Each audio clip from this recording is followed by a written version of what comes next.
Good morning, everyone. Welcome back to day 2 of the Kentucky United We Learn Council convening. Just a reminder that this is being live streamed. And so if you are speaking, you do need to speak into a microphone so that everyone can hear. All right, I am going to turn it over to Penny Christian, our vice chair of the council, and she's going to do our welcome and go through our agenda today. Morning, everyone. So you can read, we know that, and the agenda is in front of you, but we want to do make some clarifying statements and make sure you all know what we're going to do. The first thing is, though, since on here, I see my name, it says welcome. I'm not going to do reflection, I'm not going to give a speech, but I am going to say this. Anyone, Julie, I know you have, anyone been a part of PTA? Does anyone know PTA's mission?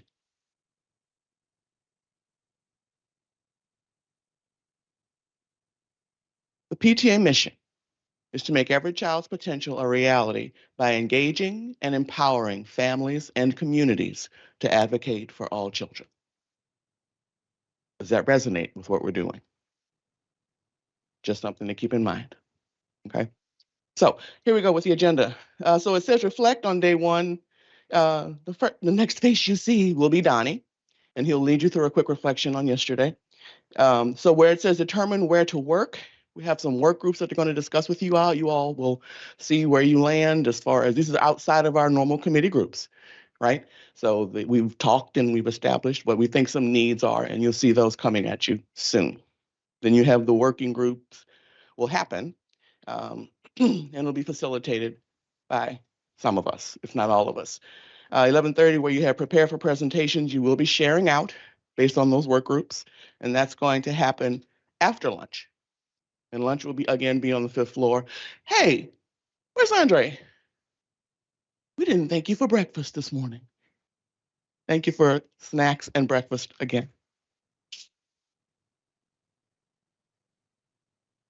So after lunch, we're going to have a celebration of the Cool Council and everything we've done thus far.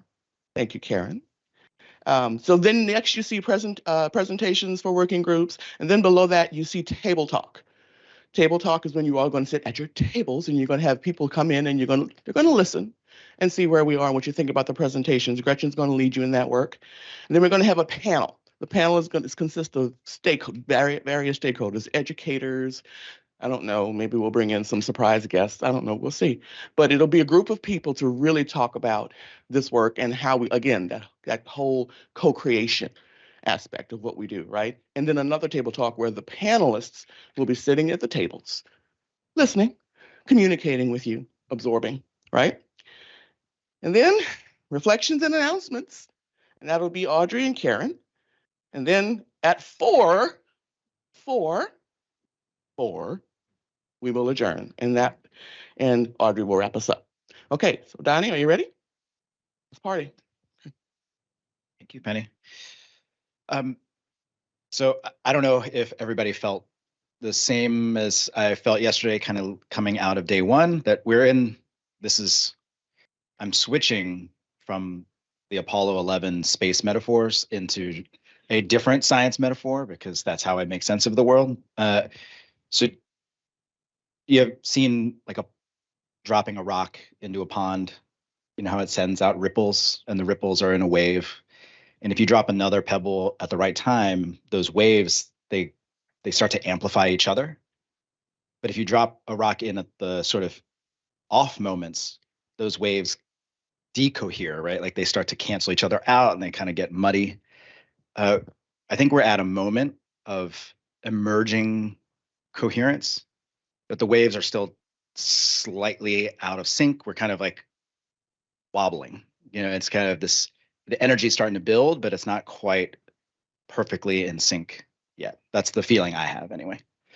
And when you're sort of in these moments of emerging coherence, I think sometimes it helps to begin a day with like thinking about, well, what do I need? How am I going to enter into today? And what do I hope to accomplish today? And how might we get to greater coherence through that work today?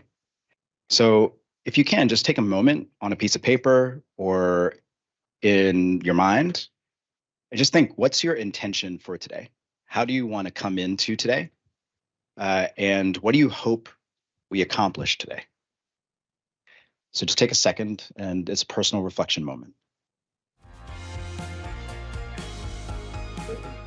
I'd like to bring everybody back together. And I'm curious if there are a couple of people who would be willing to share their intent and how they hope to show up, and also what they hope to accomplish today.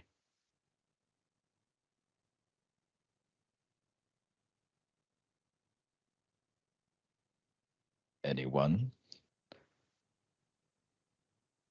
I'm also not afraid of cold calling. That was my.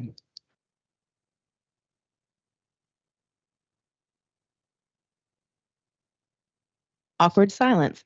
Our table kind of discussed productivity, I think, was kind of a big thing, making sure that we know what our next steps are, that we can agree upon the moonshot as like we all know where we are, so we can all get in sync. I think what you talked about, the ripples, you and your metaphors, with the ripples there, I feel like that was a big part of what we were feeling like, getting in sync and figuring out how to be productive and knowing what our next steps forward are. Those are kind of our big things.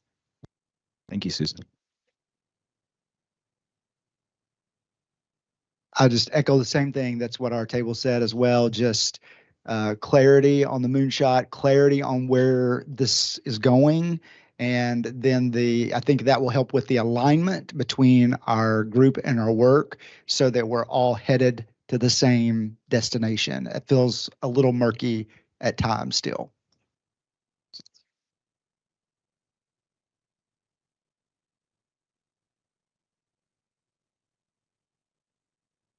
So a dear friend of mine's dad always said, clarity is a gift that you give to yourself and others.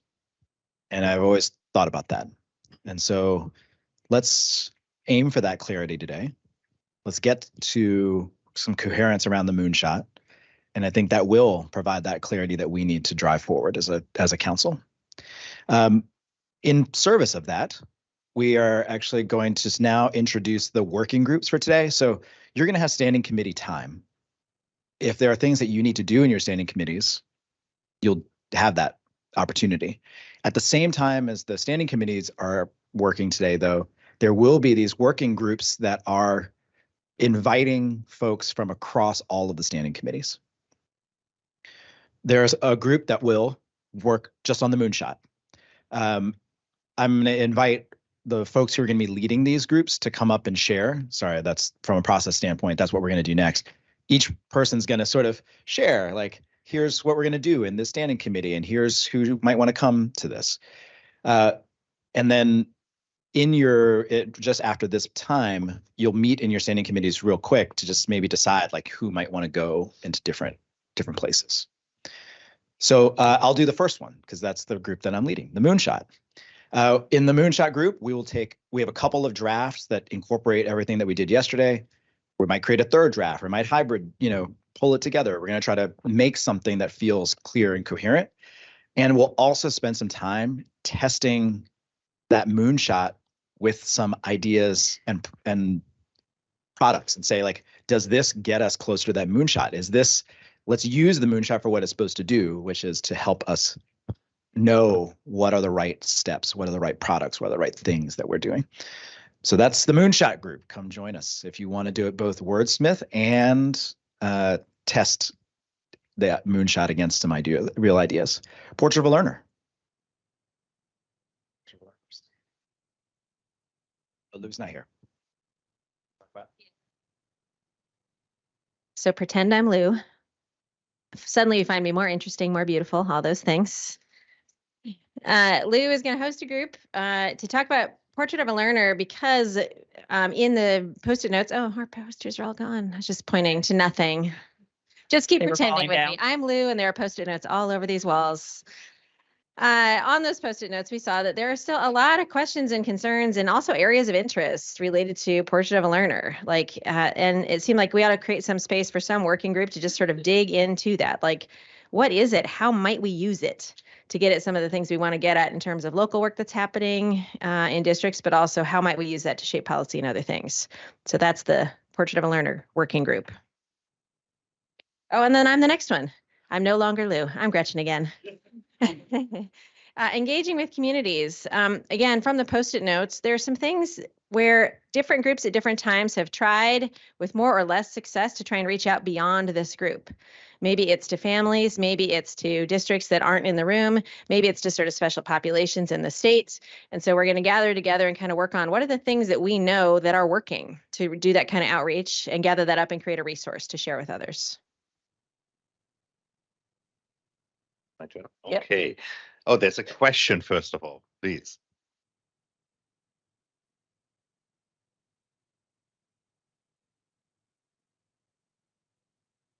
Let's get together. One of the things that came up at our table was to have a very clear, and I think this is like a step away from the moonshot or towards the moonshot, kind of elevator talk that we can use with a variety of citizens. So I think it ties in with that, but I just wanted to know if that was going to be one of our products or two of our, or three, because I think it's different for different citizens. Yeah. Okay. Thanks. So I think part of what the Moonshot group is going to work on today actually will help address that. The drafts that group's going to start working with include a Moonshot statement, but also some details. We had talked yesterday about how like there would be a page behind the Moonshot statement. So there's some drafting of that too, which I think could be useful to what you're talking about. And then I think in our group, we'll work on whatever folks who come thinks is useful, actually. There were some suggestions, in the Post-it notes, but, if folks come with an idea about language catered to different stakeholders, for example, then that's what we work on. Yeah. Yep. Okay, so my turn. This is definitely the sexiest term of them all. Council chartering processes. So why would you do this? There's a few reasons. First of all, because you love working with Karen Dodd and Lillian Pace and I on getting some clarity on a few things. And really, making sure that the foundational workings of the cool council get articulated, put on the table, worked through, and really discussed so that they can be eventually partly today, but it's really a process codified. And as you know, there are already some things that we have. So right now it's just a bit fragmented, right? So we have like individual committee charters, there's roles and responsibilities of the cool council chair and vice chair. But as we saw yesterday, there's still some questions about, well, how does the voting or moving forward, for example, of proposals actually work? And is that the same for all of them? Are there conditions that we have to think about? Also, like, should we call out maybe some mindsets and best practices that people should keep in mind while they're doing the work? So it's really, in many ways, just a conversation about all the foundations and essentials and getting clarifications about and helping really everybody then to create and have in front of them a unified set of resources, the charter, but also derivatives of that, like this could be frequently asked questions documents that can live as like PDFs, so can go eventually on the website. And it's also something to hold yourself accountable to, right? So like, for example, in our committee, the AI committee, we had situations already where we said, like, we have to figure out how to get clarity on this. Should we do a vote? But, well, what did we say in the charter about how to do this, right? And so then we go back and we actually had to exclude one of the ideas that we sort of had on the spot because we had thought actually more thoroughly and deeply about this at an earlier point and then codified that. So it's not something that you carry around, obviously, every day and have sort of in the back of your pocket, but it's something that in those kind of situations is helpful. And so if you want to have that conversation, if there's things that have been bugging you about the way things work, or you just want to help, then please come and join us and we'll have a wonderful time together and get this started. And obviously, if you're not in that group, it's not like we're going to do this in our little kind of quiet room and then it's just us who are doing that. We're just sort of like leading the initial write-up, and then there's going to be a multi-step feedback process, and you're all going to see that, obviously. But somebody has to get it started, so we like this kind of stuff, so we're doing it today. Is that good? Amazing. Okay. He's very ambitious, don't you think? All right, Karen. I feel like these pitches are getting increasingly aggressive. So I see your council, sexy council chartered. I would like to raise you a vibrant learning definition. Vibrant Learning yesterday made some good progress on refining our definition based on your good feedback and the good feedback from the L3 districts. We did a little bit of good work yesterday. We're going to continue that conversation, really want to put a bow on it so we get it to the place where we're ready to bring it back for full council consideration again with revisions. So that's what the Vibrant Learning definition work group is going to do. If we have time after that, we're going to continue our conversation about really putting some evidence together around what does evidence of vibrant learning look like. So that's what Vibrant Learning is going to do. And just to finish up this pitch, we will have donuts. Oh. Technically, everyone has donuts. They're okay. Okay, Karen took my draw. I was gonna say that we were gonna. Well, good morning, everyone. Thank you all for being here again today and bringing your expertise and your knowledge back. We had a great day yesterday in our committee meeting. We're going to extend that conversation to each of you. So we talked multiple times about a system of systems, and we're trying to get an example, get progress on what that is, what that means, and how to formulate a system of systems. We've got several ideas that are on the table that we would like your input on, because we want your knowledge, your expertise, your guidance on this as a council. So we're opening up discussion similar to what we had yesterday in our committee meeting on what elements could comprise a system of systems. So please join us. It's Susan Lyons and myself, and we will also have donuts, water, and coffee. Thanks, Jennifer. All right, Susan, can you go to the next slide? All right, so we're going to give you an opportunity to get with your group, your committee, and talk about where each of your members want to go. And then on our next slide, we actually have a QR code. So once you decide where you want to go, if you would go ahead with your phone, take a picture of this. Y'all know how QR code works, right? So pull that up, and then you're going to choose which committee you're going to go in. We need to know that because we've got different sized rooms that we're sending folks to. So we need to know which group are larger so that we know which room to send you to. So once you decide where you want to go ahead and get with your committee first, and then go ahead and click on this QR code and let us know where you'd like to go. And then we will be moving into those work groups. All right. So go ahead and let's go ahead and have AI go over here. We will have BNF over here, and we will have VLE over this way. All right. So go ahead and move into those groups. All right. Where's our clicker? Okay, I was like, oh my God, there's no one with a clicker.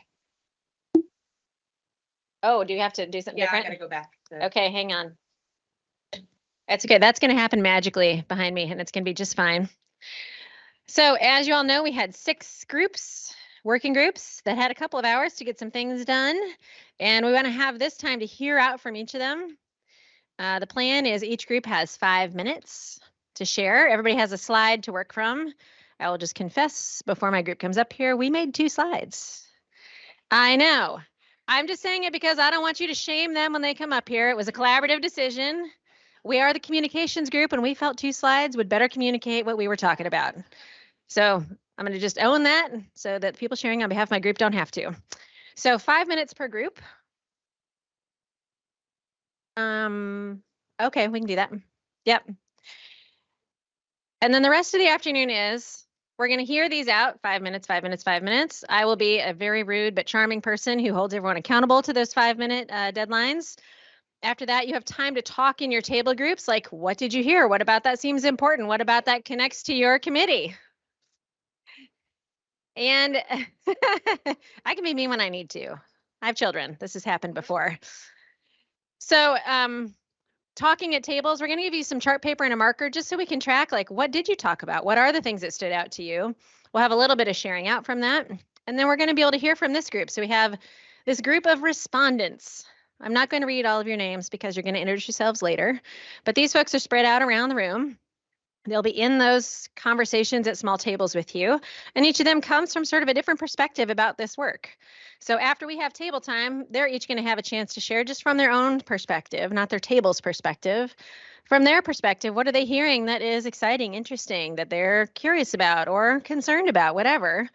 They're just going to share their reaction. They'll have time for a little bit more conversation at tables just because there might be something someone says there that you're like, oh, that made me think something.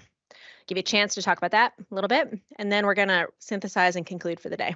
So that's a plan for the afternoon. All right. Excellent. So let's start with these working group presentations. And our first group is the moonshot. Yeah. Do we need to hit play or something? No, it was there. Okay. Okay.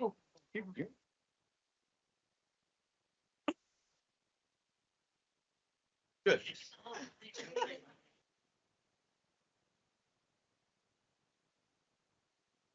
So I want you to indulge me for a moment, please, if you would. I know sometimes this is hard for adults, but I promise there's nothing bad that's going to happen. What I need for you to do is just take a moment. I am going to ask you to close your eyes. If everyone would close their eyes, I can see you if their eyes aren't closed. Just the FYI, I will wait on you. Okay. Keep your eyes closed. I'll tell you when to open them. And what I want you to think about is I'd like for you to think about the chair of KDE, the governor, a parent, a student, a business leader,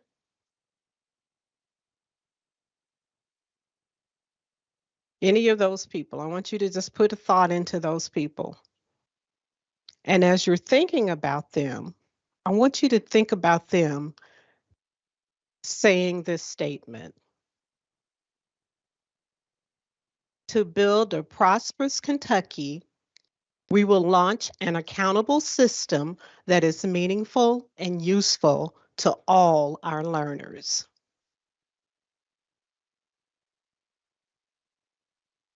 Whether you chose our chair, someone you know, a friend, a family member, a student, one more time, to build a prosperous Kentucky, we will launch an accountability system that is meaningful and useful to all our learners.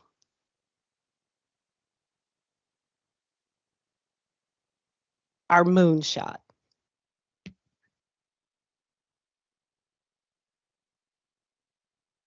You can open your eyes now. Everybody awake after the lunch? Just saying.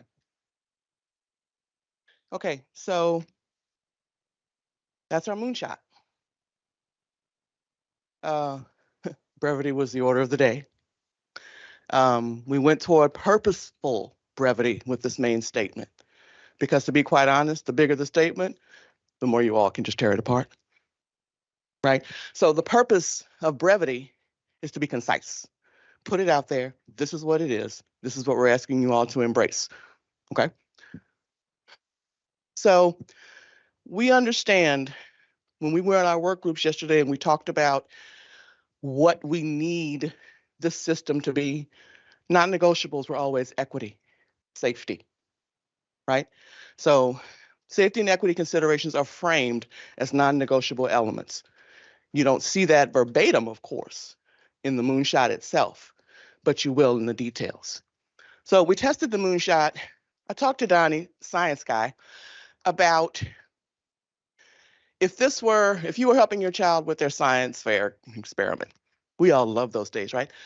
You had data, you had a litmus test, you checked to see if the results were valid, reliable. This is what we did in our group, talking about the aspects of what we're looking for if they are indeed found in the moonshot. So we specifically talked about the Portrait of a Learner. We talked about Fleming and Johnson County. And Donnie, again, just quickly, would you talk about Johnson County? I forgot to mention. That's fine.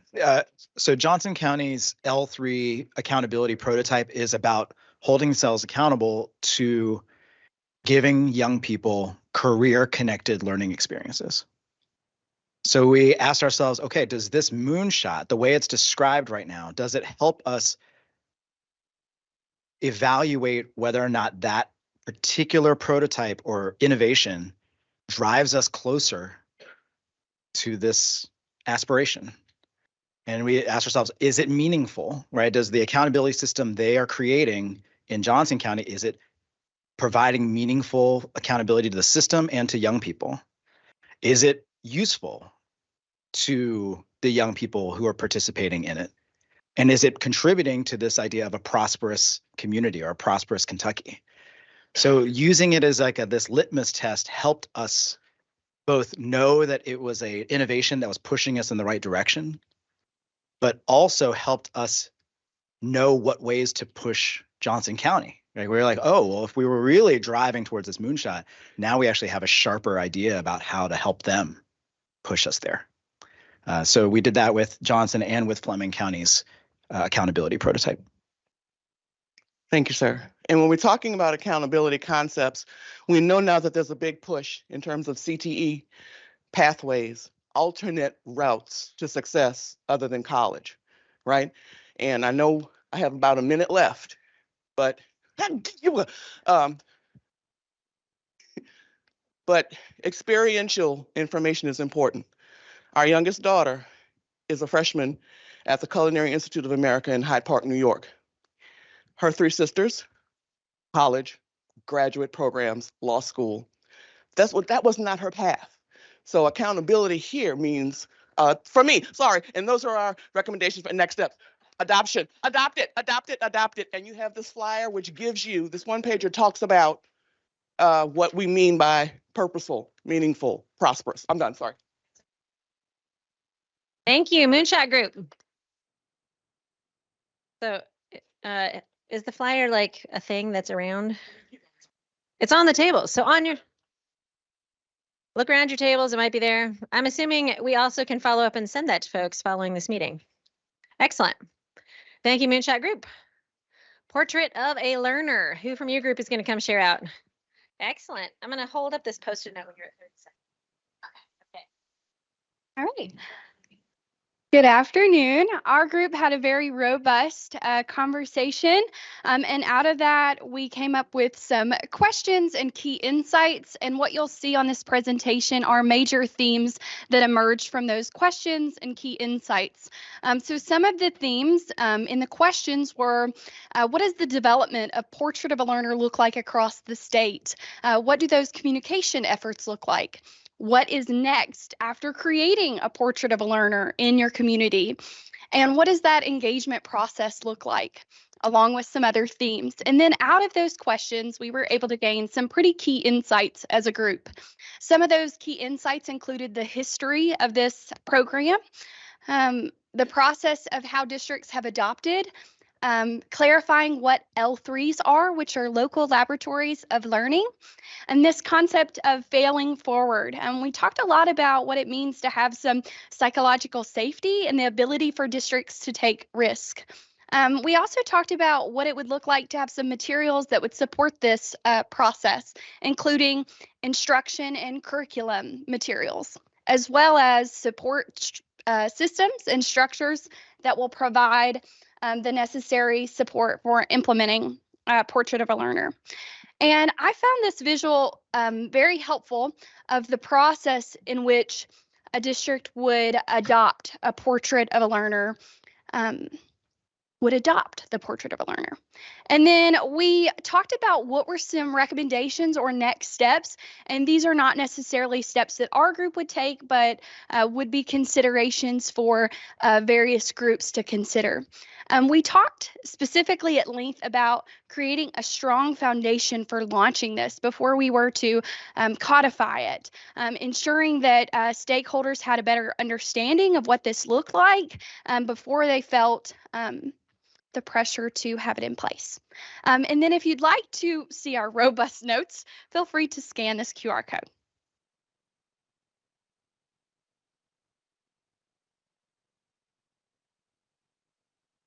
Thank you, POL group. Clicker. All right, this is my group with the cheater 2 slides. Engaging with communities. Yeah, come on up. Do you want me to hold while you talk? Do you want me to be your holder? Sure. Yeah. I can hold the thing while keeping time. Thank It's amazing. Oh, perfect. Go ahead. All right. So in our group, we worked on engaging with communities, and the first thing we had really discussed was that we needed to be able to reach out to like every group of every stakeholder in the community so that we could, like, especially those who are underrepresented in the council as is, because I mean, like students, for example, just in general, we don't have a lot of them. I think there's me and Audrey today, but yeah, anyhow, so we need to specifically reach out to that so that we can come up with strategies that will actually serve all students well, instead of just kind of repeating getting into the same funk that we've been in, where it's just like the same students get benefited by the same students being benefited by the system would still be benefited if we don't do that. We also need effective and intentional ways to reach out to the underrepresented groups so we can bring their voices into our workroom and test the cool ideas with them. We need to tune our language and modes of communication to welcome, inform, engage, and activate each stakeholder group, because like the lingo, the jargon that we use with each other and other educators doesn't necessarily translate or work well with other community groups like parents, students, and like business owners and whatnot. Oh yes, there are channels to reach some stakeholders, but not all of them. Like the Department of Education, it has ways to reach educators and students, because it'll go down from the Department of Education to the superintendents, the assistant superintendents, to the principals, and then to the teachers. But there's really no way to do that with parents, for instance, or the business owners. And those who responded and didn't respond to the Cool Council outreach might help us to know more about who we have yet to engage and how we could get them to come to the meetings. I'm guessing Alfonso gets his own 5 minutes. Oh, okay. How many minutes I have? Seconds. I can make it. All right. So current work that our group is already doing. Before starting with that, just keep in mind we are going to follow these 4 steps, which are inform, engage, activate, and inspire. So with those 4 steps in mind, consider the following. Our group has already started to work on identifying underrepresented groups. We already have a picture over there, plus a poster in which you can see several groups that, for example, are not here, including myself. When you think about multilingual people, thank you. Other people that we are thinking about, Kentucky Chamber of Commerce, representatives from post-secondary education. Like, for example, I'm thinking about Dr. Thompson from the Council of Post-Secondary Education. I am thinking about elected officials beyond Representative Tipton. I am thinking as well several community stakeholders like business owners, nonprofits, safety net providers, health and mental providers. Also, we were talking about creating a communication plan that defines key messaging and offers suggestions for language and modes to use with each stakeholder group so that it's effective and efficient, because not everybody has the same language, not everybody has the same mode of communication. We were also thinking about reaching out personally to gather student, family, teacher, and community member voices so that we can record and share them to start each meeting, so that whenever we start meetings here or wherever in our labs, we can remember this. We can remind ourselves of who are we working for on this. Reaching out personally and consistently to share and test ideas and strategies, not only through local labs, but also other venues. And also remember that when this council is proposing ideas like policies, we will refer to the communications plan to help us effectively inform, engage, activate, and inspire a broad range of stakeholders. Always remain open and available for whoever wants to come to work with us. 22 seconds. There. 2 slides and still 22 seconds. Awesome. That was great. All right, the council charter. Come on up here. Okay, it's okay. You just only have 5 minutes. So if you know me, I've never followed the rule. All right. As the council charter, what we realized is that we're all on a journey together, and that sometimes there's freedom in having guardrails to guide that work, and it helps us to get to our destination at a faster rate. And so some components of the charter that we would like to consider are the moonshot and key milestones, to actually have a visual roadmap for people to know where we are in the work. And that helps us to continue to drive forward, and people don't get lost in why am I here and what am I doing. Mindsets and best practices, committee structure, roles and responsibility, so that everybody knows what they're responsible for and that they do have voice, and how their voice is heard, and how that drives change. Meeting cadence and engagement, that you are a member of the council, and that requires a certain responsibility, that you are engaged, that you are here, and that you can operate within that functionality. Decision making, types of council member actions, approval workflow, exceptions to the approval workflow, operating procedures, document sharing, charter updating, versioning, and editorial housekeeping. So we talked about how and when that should happen. And then continuous quality improvement, an annual review of external evaluation, and then a comment box where, as you experience things within your committees or as a council, you can comment back, so that we're not just giving all of the feedback at one time, but hey, we need you all to think through this process, and is there a standard operating procedure for that? So our recommendation or next steps is everyone in this room will receive an email to provide feedback on our components. And are there things that we've forgotten? Like, we really need some guardrails around this action. So you'll have an opportunity to share that. And then our working group facilitators, we have some members of the working group who have time to take and put this document together for us. And so we are hoping that they will be able to take and start to craft something, and then they will provide it to the Cool Council for feedback, and then come back and revise, so that we can keep that work going. It's an efficiency thing. Okay. So, in order to put some of our processes in place, we would like to propose a pilot around decision making. Everybody's making decisions, and they want to do that as efficiently and effectively as possible. So our approval workflow would be the creation in committee or in a council workflow group or working group. They would submit a proposal to the council for feedback. If it needed to have some revisions, it would go back to the committee. If not, the council would vote and make a recommendation. If approved, then it would go to a recommendation to KDE for action or response. There are laws and regulations and policies that are in place in which we have to operate within. And so we need an opportunity for them to give us feedback, say, we can do this or we can't do this. So that's where they would do that. And then KDE would represent to the Board of Education in collaboration with Cool Council, if that's the route that recommendation needed to take. There are exceptions that we know that the leadership, there may be times when there is a short window that they would have to be able to work faster than what we could do through a normal cycle. And in that case, we trust leadership. They've taken on that responsibility to make those decisions. However, they would have open communication with the entire council so that we are informed and we know what's going on at all times.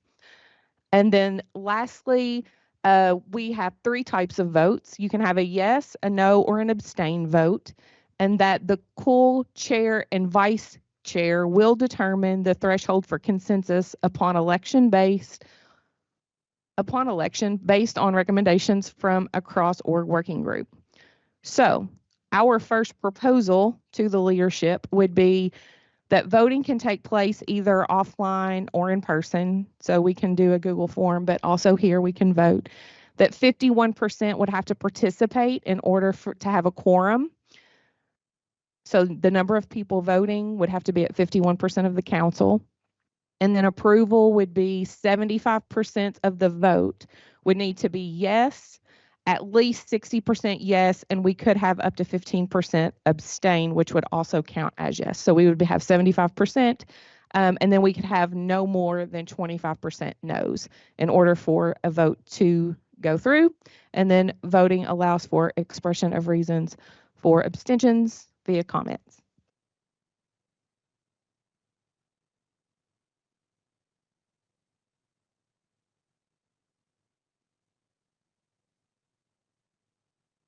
All right, thanks. Getting even sexier, the VLE definition. Who doesn't love a definition of terms? I mean, come on.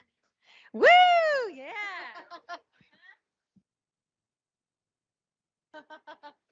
We labored over this.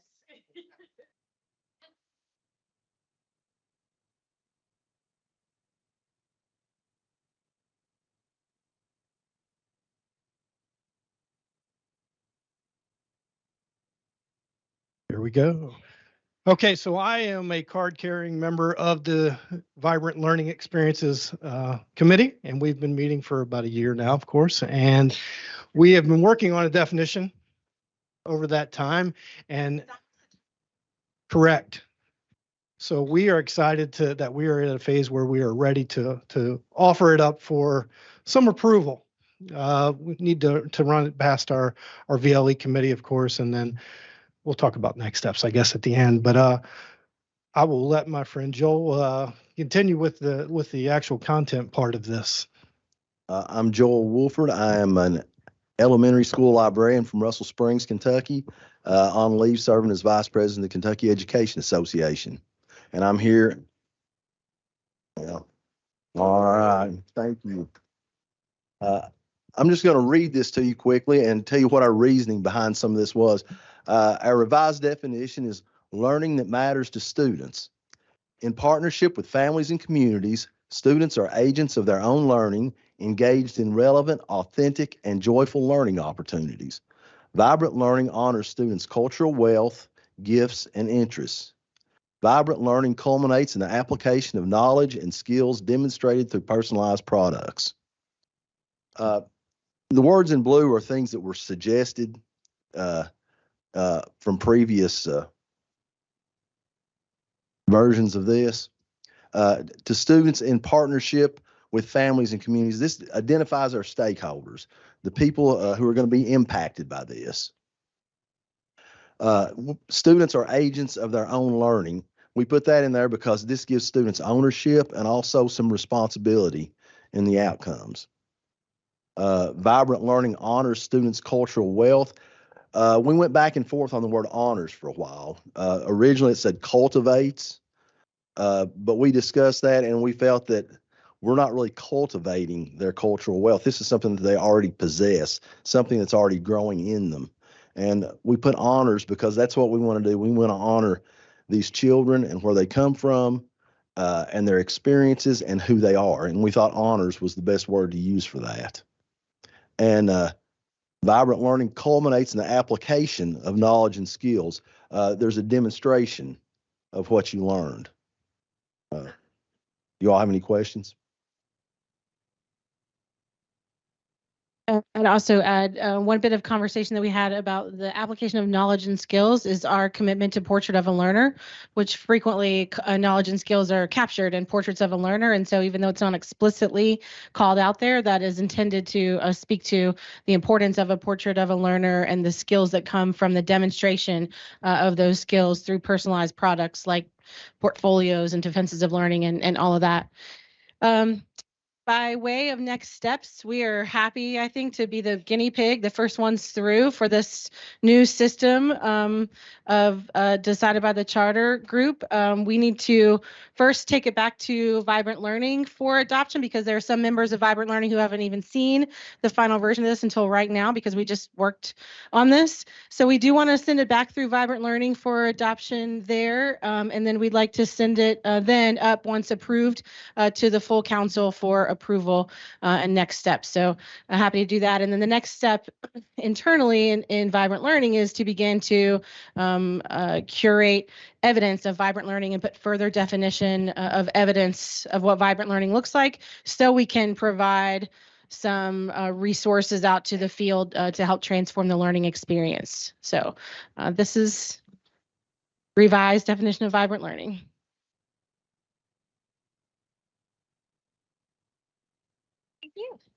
Excellent. All right, resetting my timer. There's so many things in my hands. Let's do this better. Systems of systems.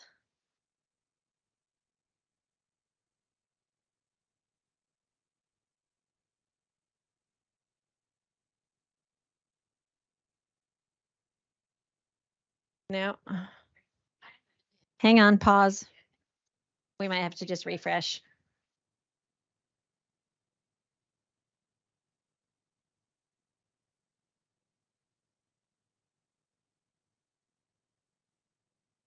That looks. Oh, sorry. Right, that's okay. It wasn't shouty orange, but anyways, so for our working group, we what's interesting that right at the center of what we might want in a accountability and assessment accountability system is to honor students. And that we heard loud and clear in that definition that was just shared from the vibrant learning experiences. So that's exciting that that we have that at the center of whatever system we design. Along with that, or to support that, we had that it's really important for this system to have some local adaptability. That's something that we keep hearing is that if it's going to honor students, it depends on their context and where they are. And that should have some adaptability. It needs to support vibrant learning, shouldn't compete with that. It should be a system that encourages collaboration. And it should also, we've realized that we need to, at the same time, we can't just design something that we're adding on. We need to streamline our existing state testing so that this is supported more successfully. So some things that we are looking at for our next 6 months of work for our Accelerating Innovation Committee would be to play around with this idea of a menu or a toolbox for some local choice in an assessment and accountability system. So looking at what that might be. Then we spent a lot of time talking about the existing tensions. So we've brought some of those up in this room already as a large group, but those are the tension between when you have local choice and also making sure that we're taking care of equity issues. So that's a big one that we hear over and over again. We also talked about, I have them because I keep forgetting them, the political landscape is something else that's a tension right now that can impact this work.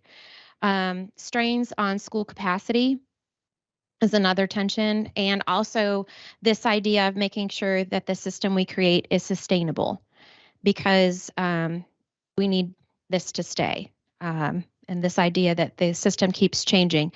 And we really felt like a lot of this we realized through this conversation, but it's ongoing throughout this learning session together, is that we need, in order to do this, we'll have to really commit to cross-committee work and working alongside the L3s. We have a second slide in addition, because one of the things that our committee has been, when did we adopt our, or when did we draft? I should say we haven't adopted, I guess, our principles. About 6 or 8 months ago, we played around with like creating our design principles, and we hear them a lot in conversations, but we haven't shared those with the larger council. So I wanted to make sure, or at least formally shared them. Maybe we have, but just reminding everyone what our design principles are at this point. And we also realize that we'll need to make sure that we go through some sort of formal adoption process for this, and that this would come through the larger council. So these design principles are principles that we would use to make sure that whatever assessment and accountability system is in line with what matters to us and that it will work. So those were the things that are at the core. Are there any what questions might you have, or? Okay. Fantastic. Oh, can I take the clicker? Can I have the clicker back? It's okay. It's a lot up here. It's all right. Oh, now I can't.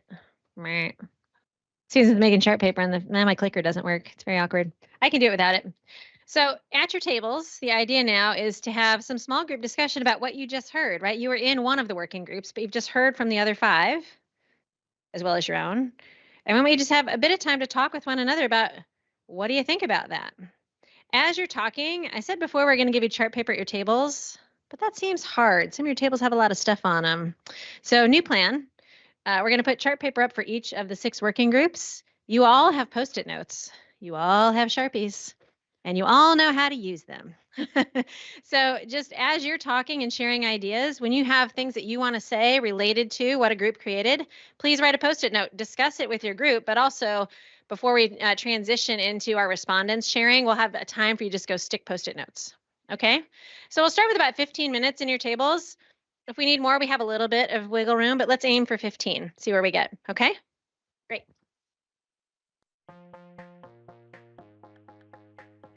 I'm sorry, it's the worst. I know, it's the worst stopping your conversations. But at like 3:30 today, when we're done a little early, you're gonna be like, bless Gretchen. You're gonna be so happy I did this. So you can come hug me at 3:30. All right. So we have this group of respondents. Respondents, you only have 3 minutes. Because let's keep in mind, there are a dozen of you up here. If you all took 5 minutes, you're going to have an irritated group of people in this room. But we do want to hear from you. And again, the goal of the respondents is each of them sit in kind of different places around our system. And so we're curious, what do folks who sit in different seats sort of see and hear, and what are they thinking about as they listen to the work of this group? A system of systems. It's happening, Andre. That's right. All right. So I'm just going to go in order of the slide. So Commissioner Kinney, would you like to come up? You got 3 minutes to just let us know what you're thinking. Haven't heard all this. Thank you. Thank you. Actually, we didn't follow the rules very well because we had lots of the panelists all at one table. But we had a very interesting discussion really about how we communicate a lot of this. And appreciate the members at my table talking in terms of, sometimes I'll just say this. I've been at the Department of Education for 13 years, and I hear every day educational terms and how, and we talked about it's almost like a different language. So all the really smart people that are in here that are educators and professionals in that space, you can speak very quickly and fluently back and forth with each other because of your background, skill, and training. And this is something that has to be broader than that. We have to sell this idea, this concept to every person. So the people in the business community, the people that you're talking to at Kroger, everyone. And so I appreciate very much the brevity of the moonshot because it was in very plain, simple words that I think everyone could understand. As we move, and then as we talk with the legislative body and others that are helping us along the way, the other thing that we talked about is really making sure that they can appreciate that this is something from the ground up that people in our schools want to happen. That is not something that we have thought about here in Frankfurt and decided this is a good idea and let's see how it plays out. It has to be something that is embraced at the local level, that they see the value and the meaning in it, and it will impact instruction and produce the citizens that we want. So we talked a lot about that, just plain speak. We talked about some things as far as portrait of a learner, making sure that districts that are already utilizing portrait of a learner are inviting either their business community, they're supposed to be part of it anyway, but making sure they are showing how it works, the evidence from it, and also including members of our General Assembly so that they can come and see it in action. Because we can go and talk about it, but until they see it and know what it is, that's why I think I mentioned yesterday there was a really good opportunity for the interim joint committee to see it and hear from our local superintendents. And we have 90 districts already that think this is a good idea. So we're going to really need those 90 plus the ones that come on board later to help to impact and effectuate change. So that's what we talked about. Thank you. I know Sharon has had a change of plans and is no longer here. So Lou, that means you're next. I don't know where you are. There you are.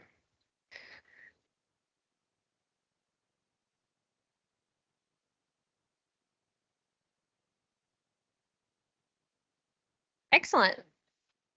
So Moonshot, thanks. Much mad love for the Moonshot team. We thought the same thing, that it was that you accomplish your goal of intentional brevity. We talked about the word prosperity a lot, and I like it. I like it a lot. But Edna looked it up. And one of the things we want to make sure that as we message and help folks understand the simplicity but largesse of the moonshot, that prosperity means success. It also has economic overtones, but it also is synonymous with thriving.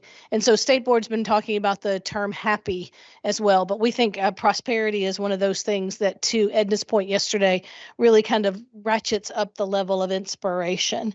On the Portrait of a Learner side, two things that we took away was that there's a whole lot more infrastructure in Kentucky thanks to the L3s and the co-ops than folks realize even on the Cool Council. So finding a way that we can help people tap into the work that's already being deeply engaged in across our districts, I think is really important.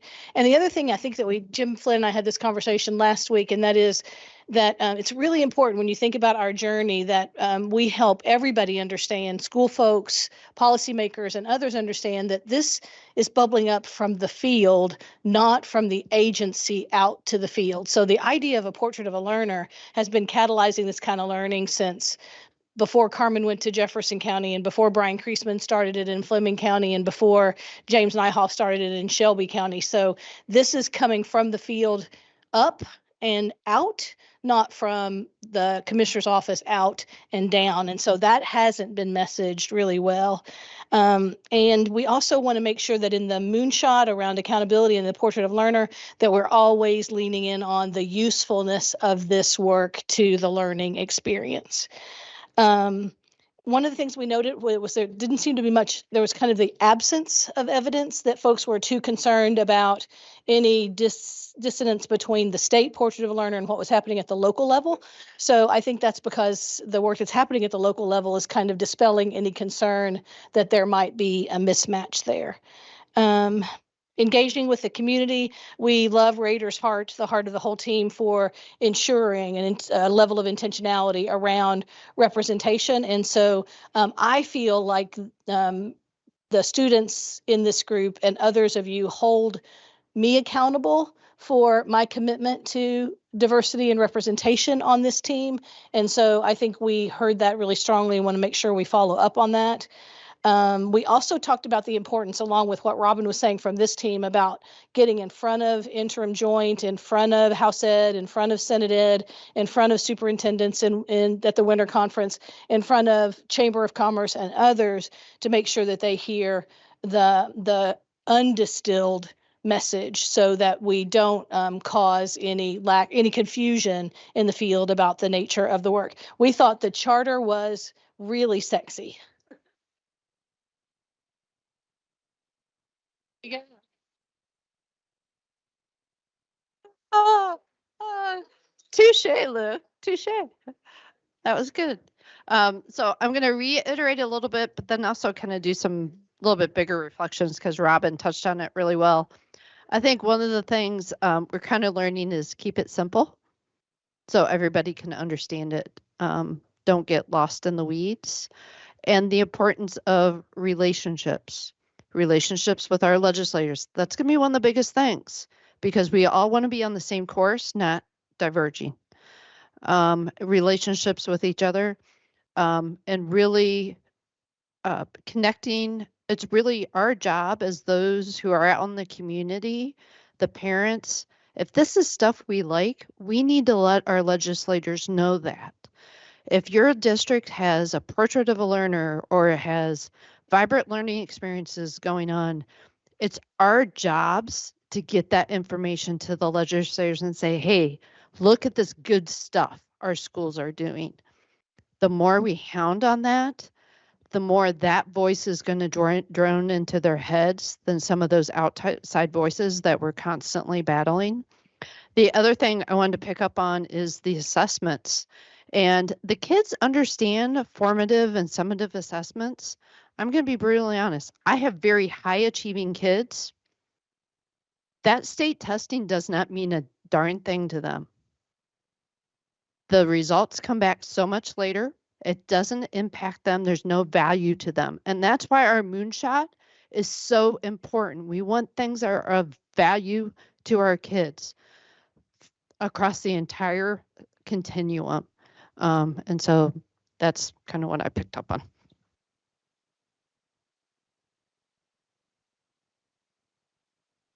That charter's very sexy.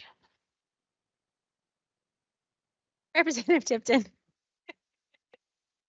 Thank you. It's good to be with you today. You know, after Robin and Julie, that's right. I got that right. Yeah. I know who you are. You're the new member. All right. I haven't got much left to say, but I will share a few comments. You know, I think Robin was right, and we've talked about getting people in front of the legislature. I'm going to give you a little secret. If you want to impact the members of the General Assembly, bring your students. They would much rather hear from your students than hear from your superintendents. No offense, but I'm just telling you that. We talked a little bit about sometimes there are tensions between the education community and members of the General Assembly. Hey, what's happened. Let's move forward. It's my philosophy. And there may be things that come up in this session or future sessions that the members in the education community may not necessarily like or agree with. Well, can I offer some advice? Don't burn bridges. Believe it or not, members of the General Assembly actually read Facebook and Twitter posts. You understand? I think you understand what I'm saying, because the very next issue, you may be able to get consensus on that issue if you work together. And I think it's very important, the education piece on this. We talked about getting legislators in the schools, talking to administrators, teachers, and students about this so they can see it firsthand. But I appreciate the opportunity to be part of this work. It's important to me to learn, to keep this going.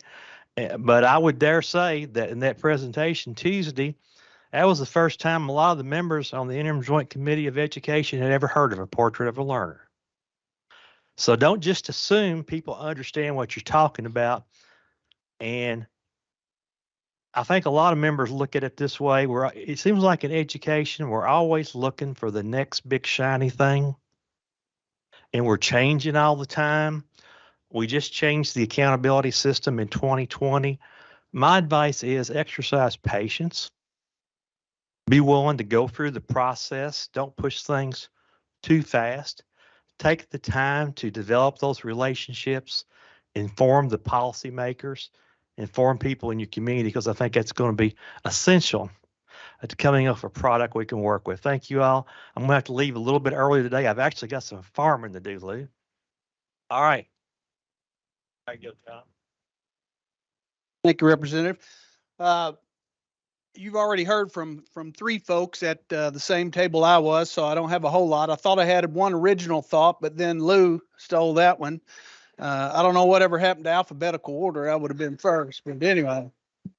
I do just want to reemphasize some of the things that have been said, especially in dealing with our legislators and trying to get things done in this new role that I have taken on. I've kind of get to see the backside of things, and believe it or not, all these guys are actually human up there.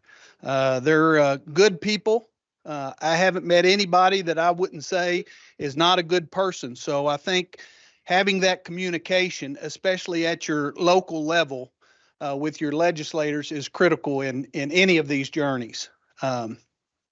Also, I would like to say that I can tell you that there are a lot of districts across the state that are craving to do work like this and just need a little push or a little help in doing that. Some are doing this type of work, but maybe calling it something else. So I would encourage you to have that outreach across the state and be the entity that folks can go to get help. Because I think you'll find a lot of people are doing that, and even incorporate that maybe into the new superintendent trainings where they're learning about the portrait of a learner and seeing some of what some districts are doing would be a great thing to have. So that's all I have, but thank you very much. I guess Kathy House next.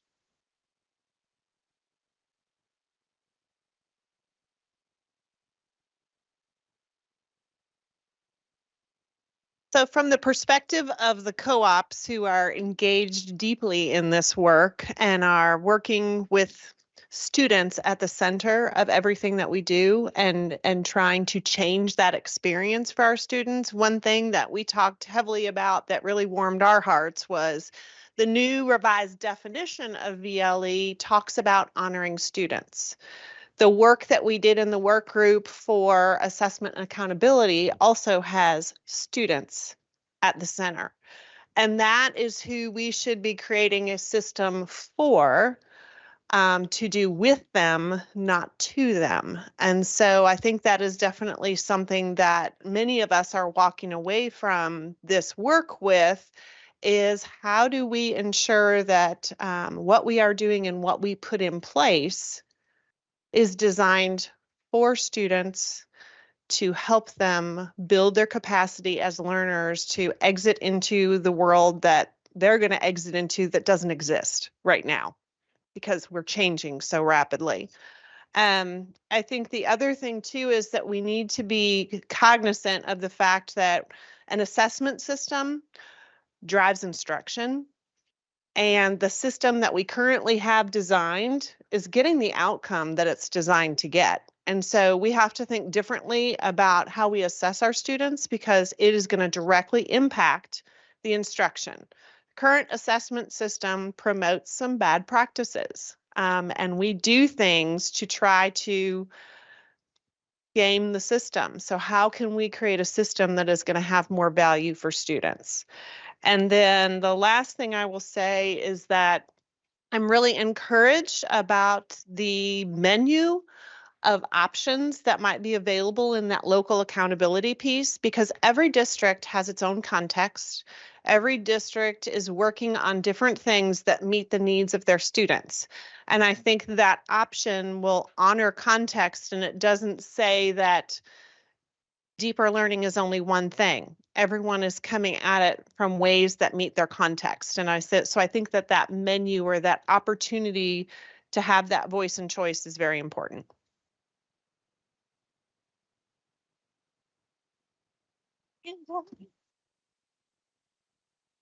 Thank you.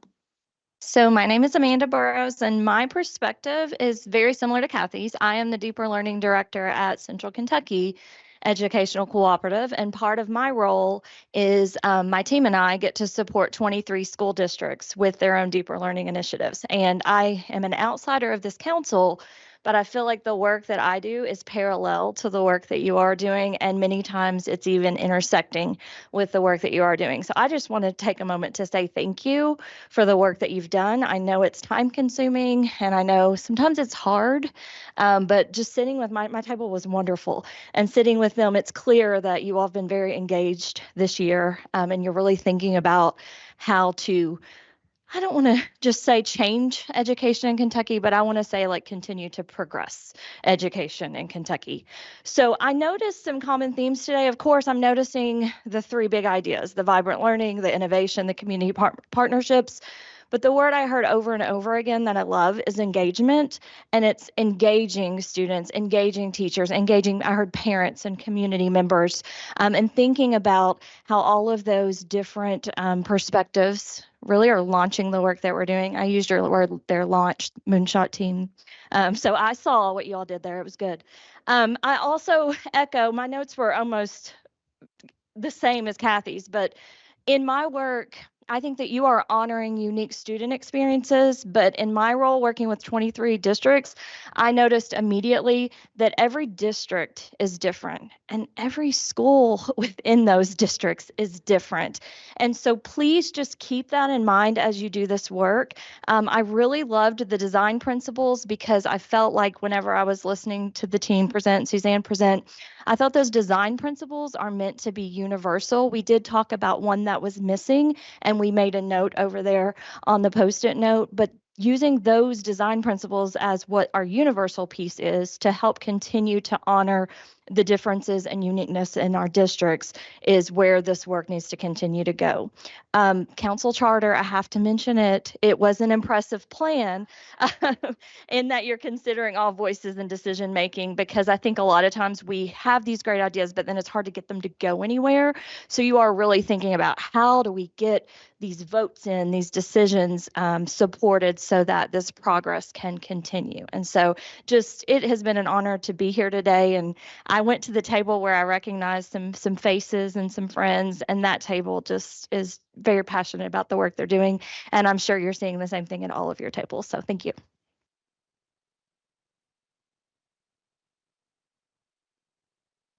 Is your name really Gretchen? I just want y'all to notice this is like the only time in your life you'll see two of us together. There's hardly any of us. I'm so pleased. I know. Yeah, I had never met another Gretchen until I went to college, and in my first class there were like 5 of us. So I don't know. We were the Emmas of the 80s. So our table was small, but we had a lot of mighty conversation. One of the things that came out first was the same thing that you guys discussed, was communication. We all know that communication is the root of all success. So even we talked about in districts that have adopted Portrait of a Graduate or Portrait of a Learner, a lot of the employees in that district have no idea what that means. Their educators have no idea what that means. Whatever happened here yesterday was enlightening, and whatever that message was, I think Lou may have been the author of that message, we need to share out at all levels in our districts. Out in Western Kentucky, we spend a lot of time with our business partners and try to fill in the needs that they have so that we can build that prosperous region and communities. So one of the things that they talk to us a lot about is what we can do as a co-op to help prepare our kids in things like soft skills, et cetera. So Portrait of a Learner is so critical to that work, and our districts have recognized that. So thank you to the department, to the board, to everyone sitting in this room. It's really cool to be in a room with students and teachers and parents and legislators and business leaders. So I think kudos to you all. One of the things that I think our table came up with was we use the terms accountability and assessment a lot of times interchangeably and synonymously. And I think that confuses folks about prioritizing. We wrote that twice, so we know that's important. EduSpeak is not the only thing. We really need to come to kind of a common language around portrait of a learner. Is it portrait of a graduate? Is it K-12? Is it 9-12? Is it, what does that look like? We obviously know the value of that and want to continue that conversation. One of the things I think was brought out earlier, and I'll just bring it back up again because I think it's important. We need to have a continuum of the process. It seems like the target keeps changing too often, maybe. And I've heard this just from a conversation with the district leader this morning. You know, the expectations need to remain the same for some time. Representative Tipton brought that up. We need the continuum. We need to know what the target is. We need to know the expectations so that we all, whether we're schools, districts, co-ops, or the department, are always moving in the same direction towards the end that's best. And we're well on our way to defining what that best end is. We just need to be patient, like Representative Tipton said, and keep moving forward. So thank you, Gretchen. It's so much fun. And it is wrong up here. It is not Bart who's here. Even better, it's James Nehoff who's here. Sorry, we didn't update the slide for you, James. No worries, and I'm going to channel my inner Bart the best I can. I've been texting with him, telling him all the things I'm going to say. I told him I wore sneakers today in honor of him. So those of you who know Bart know that that's the first big step. So I'm going to share three things. I agree that a lot of the things that have been shared were discussed at our table, so there's probably no use me reiterating them. But there are three things. One comes from my table, and two come from the work I'm currently doing now with deeper learning in the GREC region. The biggest takeaway is this from the table.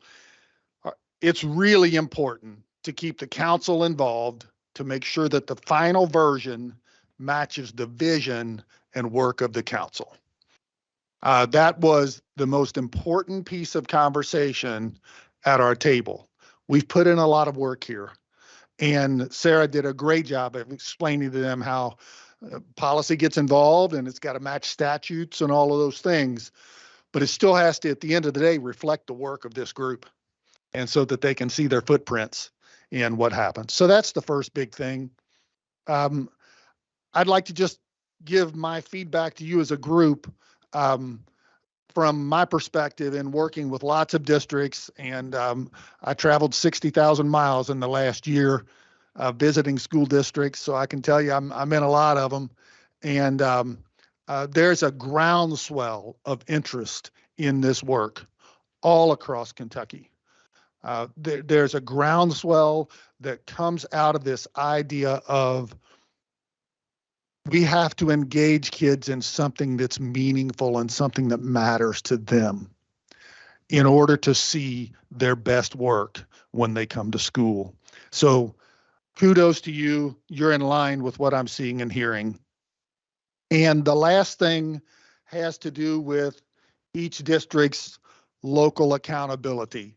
In 2016, we had a group here, I think, 15, 16, Kentucky Innovative Leaders Network. Is that right, David? KILN? Is that what we call it? I was trying to remember what we call it. And what came out of that was, one of the things was that I wrote a white paper, and that white paper was trying to address the summary of a lot of that work. It got a little bit of traction, but not much, and that's okay. But the interesting thing to me at this point is a lot of what we were talking about with that group, you all are revisiting. One of the big differences is you've got a whole lot of community involvement that we didn't have. We were way heavy on the educator side when we did that. And so I would just say the community involvement is what makes this great and what makes it strong. And that is around letting people weigh in on what matters in their community. And we have to keep that in. Whatever percentage we give in the measure, I say we as if I'm on your group, whatever percentage is assigned to that measure, give them autonomy as you all are talking. Keep with that. That's what will make it come to life. It'll stifle. It'll stifle if we take away the creativity of the work they're doing right now, creating their profiles, and especially their performance outcomes and performance indicators. That's where the power of the profile is. And many districts are just beginning to scratch the surface to define what success looks in each one of those with performance outcomes and performance indicators. And we want to keep them doing that work. Otherwise, we'll end up with a lead balloon. All right. Thank you all. Thanks, James. Amanda, are you coming up? Yeah, great. So good afternoon. I'll stand by my good friend Penny. But there's not a whole lot more to offer, but I just can't push the importance of communication, clarity, and know what you're asking for. I think when we get really broad, then people get frustrated and they fill in the blanks. I think the other thing is that serving in my role the last 3 years, we live in the world, or I live in the world of transition. When you are sending your students, those of you who are in K-12, on to anything post-high school. So whatever that may be, we want them to have choice and opportunities and to feel worthy. And that is being prepared. And so what we are looking for, especially under the leadership of Dr. Thompson, is we are definitely a partner. We want the campuses to be partners, and they want to be, but they do not know the K-12 world. And you don't know their world, I promise. I thought I did, and I still don't. And so it's very, very different. I say the same thing about our workforce in different industries. They have their own language and their own views. And so if we are not clear on how it fills into the Kentucky's economy for prosperity, then you're not going to have the buy-in. Because there's not an understanding of what you're doing and how it plays a part. You only know your lived experience. And I will tell you from the, I think Gretchen said it on the continuum, we actually have the P20 Council going, and we talk about and honor the voices of people all around the state. So even if they're not in the room, ask people, engage your people, and that's part of your community work, because they will tell you their lived experiences of how it really is, and then be able to pivot, because it may not fit your mold. Even if it's in your own local community, there are the haves and have-nots. And so it's just really important to keep that in mind. It has caused us to pivot many times because we thought we knew. And what we think is best sometimes is not really meeting the needs of the folks, especially the young people and families. The last thing I will say is I noticed in some of the comments, I was doing all the QR codes and stuff, so I don't know where I read it, but somebody talked about how to get this into teacher prep. And my thing is this, model it. Teachers who are in the buildings, model it. Engage them in this process. If the districts are working on a profile of a learner and they're working on the competencies or going through the training with Lou or wherever they are in the process, engage your student teachers. Invite your ed prep programs to be a part of it, especially if they're in your community, because they want to be a part and sometimes they don't know either. And so it's not because there's an unwillingness. Sometimes there's just different worlds that don't always collide in the same way. So, and that's where your large EPPs or even your smaller, but student teaching makes a difference, or the clinical hours, they watch way more than what they learn sometimes in the classroom. I know I did. So those are just a few things. Thank you for your time. All right. And last, but certainly not least, Amy. Thank you. Certainly we're to the last. They're like, yeah, we made it. So being last, I really am echoing the words of everyone before me. The two words that I think I can summarize from our table from the group is the power of the work in this room. It's amazing. You know, I've been watching and listening, but to be here today and to hear and see is it's just incredible. As an educator with, I lose track, but it's something like 33 years in Kentucky, to see the work and trust the work that's happening today. I think our second theme, besides the power of this room, was the communication. And we've heard that over and over from everyone. And I think it's about the communication to make sure this continues, no matter what happens in the next year or 2 years, to see this work continue. Because I think the people in this room are trusted, coming from lots of different roles. And as a personal note, recently, and I've shared this with David and Sarah, we went to the Aurora Institute, which, if you're not familiar, it's, like where all the great innovative things happen, and you're going to go learn and bring things back to Kentucky. And what I shared with people, what I loved was the Kentucky session. And to sit in that session and be so proud of what I'm a part of comes back to this work and the need to tell that story succinctly, and all of us saying the same thing. And so watching them tell that story, I knew all the pieces, right? Like I know L3s, and I know all the pieces, the deeper learning work, and living that with, like all of my colleagues have said, with our districts we support. But all of a sudden, to back up and sit into a session where they're saying, here's why it all comes together and fits together, and here's the roadmap, I paused and I'm like, okay, this makes sense to me. And so it wasn't that I didn't understand the individual pieces, but I went up to David and I said, everyone should be hearing this story. We all know the individual pieces, but that brings me back to this work and what we talked about at our table. How can we make that story succinct for those that we're going to share it with? And so 2 numbers, 29 and 60. 29 was shared at our table. That's how many repetitions people have to have for it to stick with them. And 60, your brain will retain things 60 times more if it's, the picture versus words. And so when we think about moving forward and sharing this message, how can we use those numbers? And I think the bigger picture is, how can we do this for kids, all kids? So just thank you for your work.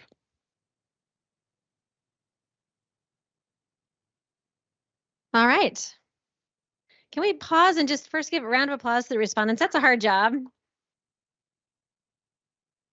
Thanks each of you for doing that. We're going to have a little bit more time for so now you just heard that. What are you thinking now? You are invited, as always, to add Post-it notes. Don't do it just to please me, but maybe know that it would please me. And I would like to ask respondents for you guys to just move around a little bit. So if you're with one group or with one another, for example, move around and get to some different groups so that you have some different conversations. This is going to be shorter, just 5-10 minutes, but what's that sort of last thing you're thinking after hearing from these folks, okay? All right, go.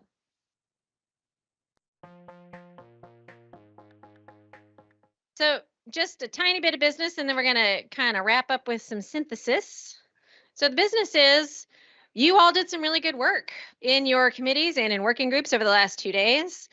There are going to be some follow-up things coming on the heels of this meeting. So the leadership team has a little bit of work to do to get organized about things like sending out the moonshot, using our proposed decision-making process in a trial way to validate that and to validate the VLE definition once VLE has a chance to revisit that themselves as a group. There also are some things, like I know in my group, the community engagement group, that we have some things we want to send off to another committee. So there's going to be some passing off of things that happen so that we make sure that the work is followed up on and picked up as we get going. But that does mean that we really ask that you watch for the email that is the follow-up coming out of this meeting, because it will be the place where we test some things about making decisions together. Okay? Great. Susan, you want to come up and share your reflection?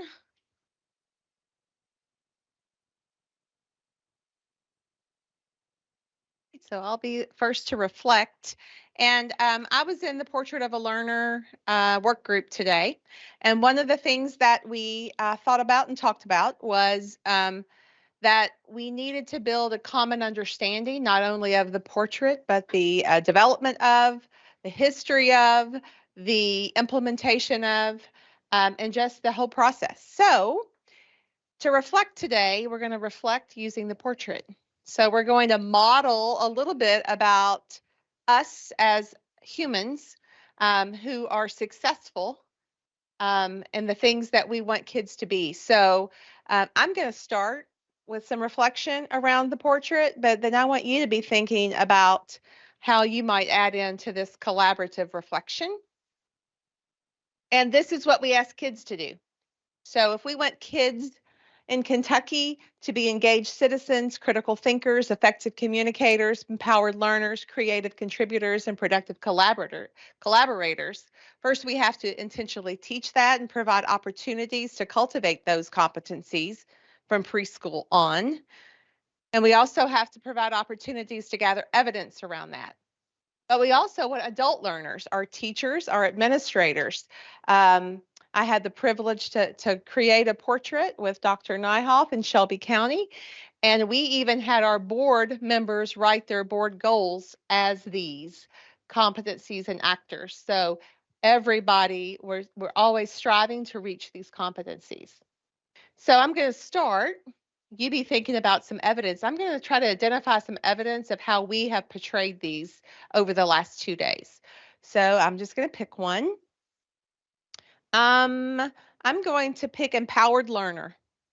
So if I look at the descriptors of an empowered learner, demonstrates mastery and application of academic competencies, develops skills and dispositions to persist through difficulties, and plan for a future of self-improvement. I can identify evidence over the last 2 days that we as a group and we individually have experienced around that. And some processes. So if I was going to do an exhibition of my learning, I could talk about yesterday's the display on the wall where we got to go up and really reflect on our feelings and our experiences. We got to analyze that. We created this work group part this morning. That process really worked well, that we could dig deep and address those areas. So that would be an evidence of empowerment as a learner. It gave us agency. It gave us meaning, all of those things. Another example might be, thank you so much, because I was struggling. Another one might be productive collaborator. So engages with others to achieve a common goal through building positive relationships. We can all find evidence of that in conversations at a table or across a committee or between committees. We have evidence, artifacts and conversations and observations to think about that. So as you look at these, does anybody see from another competency some evidence that we have portrayed those competencies this last 2 days? Anything else that stands out? Let's just do 2 real quick. Okay, how so, Rashawn? Yeah, yes, you do. You can't. Yes, you have to provide evidence of your learning.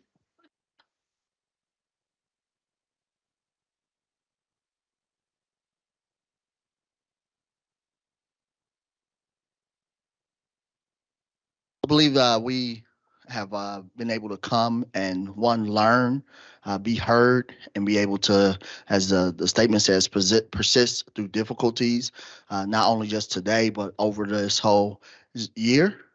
Over this whole year, even although I wasn't here yesterday, I heard there was some, even when Donnie stood up, kind of reassessing what we're doing. We didn't just say, oh, this is not going to work. Let's go home. We fought through it and began to understand specific definitions of our different groups. So.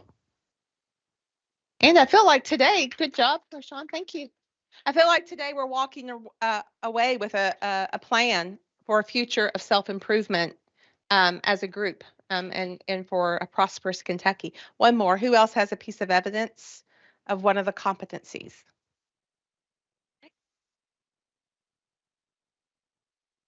I would say critical thinker. I think there's been a lot of dialogue about the moonshot as well as the definition for the vibrant learning and being very intentional about the words that we use and thinking thoughtfully about how those words and what they might mean to various stakeholders. Thank you for adding to that conversation and collaborating. But I just wanted to say, as a 30-year educator in Kentucky, been retired now for a year from a district, but I'm excited to have the privilege of working with communities all across Kentucky, and I appreciate being a part of this group too and learning from so many different perspectives. Looking forward to what comes next for us. Thank you, Susan. All right, is Audrey still here? There she is. Audrey, you want to say a few things before we close out? Sure. I want to say thank you for giving us the last day for some of you, or 2 days, or yesterday for people who were just here yesterday. Thank you for giving this time and putting in effort. We have made a lot of progress, I think, over the last 2 days. Something over the last year is that we've made some slow progress, like had to learn a lot before we could do a lot. But today we did a lot. Over these last 2 days, we accomplished a lot, and I think going forward, we have a really clear plan, which excites me because I love a good, clear plan. But I know that these 2 days can be kind of exhausting because we're around a lot of people doing a lot of thinking, a lot of talking, but I feel energized. I mean, I will go home and take a nap, but I do feel energized about what we're doing. I have renewed confidence over this year that we are on the right path, that I think we are going to do the best that we can, and that now that we have a like an almost finished moonshot, we'll have a charter, we have all these sticky notes of reflections on this hard work that we did today. I think we're all on the same page, or getting on the same page, so going forward it's really exciting. Do we have any housekeeping things that we need, Karen? Thanks, Audrey. I want to thank you all again for being here today. And I want to give a special shout out to Susan Strange, our project manager. Also, Melina Gallagher and Stacy Ball. They have helped us set up all the food and the room and everything. So really appreciate the great staff that we have here that help us to pull all of this off. Thank you to our panelists who came. I sent out about 15 invites, and you saw we had 12 of them that came today. So thank you so much for being so responsive and just being here and giving us your input. It has been invaluable. We need that input to keep going. So truly, truly appreciate it. Thank you. There's lots of food left in the back. So please, if you are able to, take some. There are snacks for your drive, for your flight home. Please take whatever you would like. We also, so for April, that would be our next convening. We're looking at the week of April 22nd. We do have on the survey, and you can get the survey right here and do it now if you want. There's only 3 or 4 questions, or it will also be sent out to you again. But we do ask you which days would be better for you in that week. So again, we'll be looking for 2 days, but let us know which work better for you. Paperwork. If you still need your sub reimbursement, mileage reimbursement, bank deposit form, or a school excuse, see Susan for that. And mileage reimbursement. If you stayed at a hotel, just write hotel at the top. And I don't have my glasses on, but there are a few fields. We're just making it super easy on everybody. So if you stayed at a hotel, write hotel at the top, put your name on it, what time you left your house, and sign it. That's all I need. I should have everything else to be able to fill it out for you. Okay. Thank you, Susan. All right. Any questions? Any final thoughts from anyone else? You're welcome. You're welcome. All right. Thank you all. Safe travels.